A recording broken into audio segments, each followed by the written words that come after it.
Panganjali umat. Om Swastiastu. Perkenalkan, saya Putri Intan Devia Pranyasinta dari kelas 10 MIPA 4 nomor absen 36. Pada video ini saya akan mengidentifikasi musik yang ada di daerah saya. Di daerah saya, yaitu di Banjar Babakan Kawan, Desa Gulingan, terdapat salah satu gamelan, yaitu Gamelan Angklung Bali.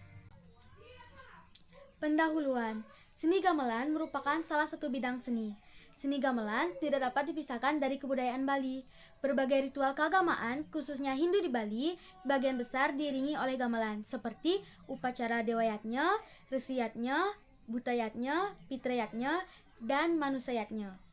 Jika ditinjau dari aspek zamannya, gamelan dibedakan menjadi 3 jenis, yaitu gamelan wayah, gamelan madya, dan gamelan anyar.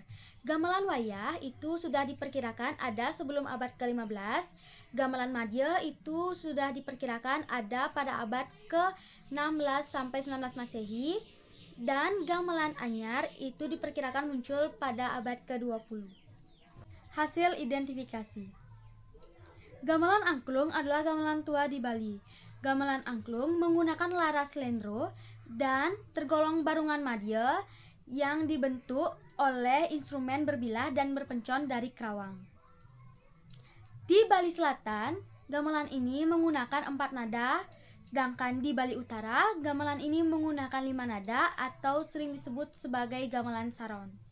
Jenis gamelan angklung itu ada 3 jenis, yaitu yang pertama angklung kemangkiran, yang kedua angklung kelantangan, yang ketiga yaitu angklung donem. Perbedaan ketiga jenis angklung ini terletak pada jumlah penggunaan nada yang maupun bilah dalam tungguhan jenis gangsa maupun jogogannya. Berdasarkan konteks penggunaan, angklung itu dapat dibedakan menjadi 2, yaitu angklung klasik dan angklung kebiar. Angklung klasik adalah gamelan angklung yang dimainkan untuk mengiringi upacara tanpa tari-tarian.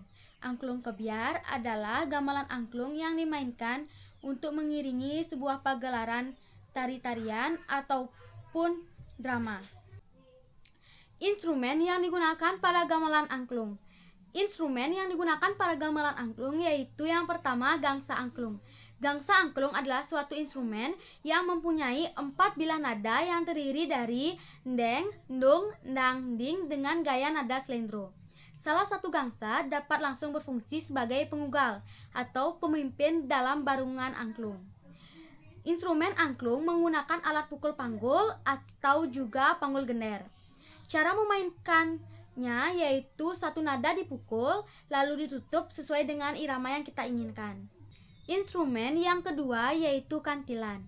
Kantilan adalah suatu instrumen yang juga mempunyai 4 bilah nada yang terdiri dari nada ndeng, ndung, ndang, ding, tetapi dengan nada yang lebih tinggi dengan gaya nada slendro. Kantilan berfungsi sebagai pemanis dalam permainan atau gending angklung. Instrumen kantilan juga menggunakan alat pukul panggul atau panggul gender. Instrumen yang keempat yaitu riong angklung. Riong angklung adalah suatu instrumen berpencon dengan gaya nada slendro dan dimainkan dengan 4 orang pemain atau penabuh. Instrumen ini menggunakan alat pukul panggul, tetapi panggul itu dililit dengan benang dengan tujuan agar suara riong bisa lebih merdu. Instrumen yang kelima adalah kendang. Biasanya untuk mengiringi upacara kematian, kendang angklung yang digunakan adalah kendang yang berukuran kecil karena lagu yang dimainkan adalah lagu yang bersifat sedih. Tetapi dalam angklung kebiar, kendang yang digunakan adalah kendang yang berukuran lebih besar karena lagu yang dimainkan itu lebih bersemangat dan berbentuk kekebiaran. Instrumen ini dimainkan oleh 2 orang penabuh. Instrumen yang keenam yaitu tawa-tawa angklung. Tawa-tawa angklung adalah suatu instrumen yang berfungsi sebagai tempo untuk menentukan cepat pelannya suatu gending dalam gamelan angklung. Instrumen yang ketujuh yaitu kempur. Kempur merupakan suatu instrumen yang berfungsi sebagai penentu bahwa suatu gending dalam gamelan angklung itu telah usai. Namun pada angklung kebiar itu menggunakan gong karena lagu yang dimainkan itu lebih berbentuk kekebiaran. Instrumen yang ke-8 yaitu kecek dan instrumen yang ke-9 yaitu suling.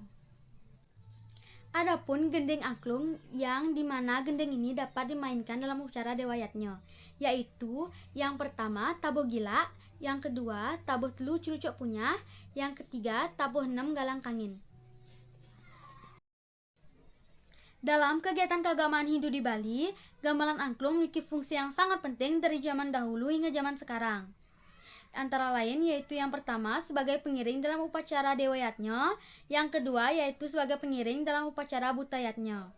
Gamelan angklung selalu terlibat dalam upacara tersebut, yang memberikan kesan magis indah dan sakral yang berpengaruh terhadap aktivitas sosial budaya masyarakat. Keberadaan gamelan angklung tampaknya menjadi media ungkapan estetis bagi seniman atau penabuh maupun penikmatnya, yang mengandung nilai dan tujuan tertentu dalam masyarakat. Itulah hasil identifikasi musik yang ada di daerah saya. Terima kasih, saya tutup dengan Parama Santi. Om Santi Santi Santi Om.